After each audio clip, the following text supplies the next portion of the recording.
wouldn't have been necessarily getting sick from it, but it would be concentrating in their milk. And so the milk would have been expressed, but you just brought me back to another place. Cows were also used during the smallpox era, and what you're saying is true about that. So they would basically take what they thought would sorry, it's just so dark that sometimes you have to laugh. But they would take pus from other animals, scratch it into the belly of a cow, then take the pus off of the big pimples that would form on the belly of a cow. The cow could become very sick, and yet that cow could still be butchered up at the butcher shop. The butcher would get sick with pemphigus or some hand and mouth disease, or the things that the cows normally catch. And so those cows could still be used to produce meat in those cases. I don't know that it was used to produce milk. I don't think that would have, I don't know, but I know it was used to produce meat because the butchers were getting sick and the people that were eating the meat were getting sick.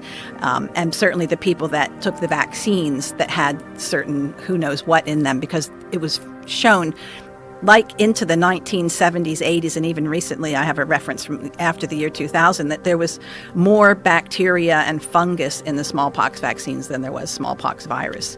So it was because they had this thing called pure lymph, which was pus that came out of the horse's foot, or a donkey's pus skin, or a cadaver of a human, or a cow's ulcerating udders, and scraped into glycerin and called pure lymph, and marketed all over the world as Joe, this was our success.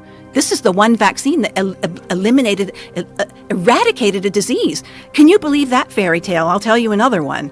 Like that, it doesn't get crazy. This is our success.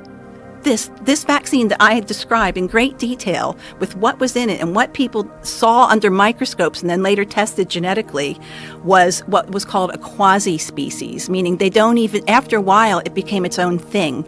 It wasn't from a horse anymore. It wasn't from a human anymore. They called it humanized horsepox when they genetically characterized the dry vax, and then ordered that every dry vax specimen on the planet be destroyed. I think that was around 2009. Why did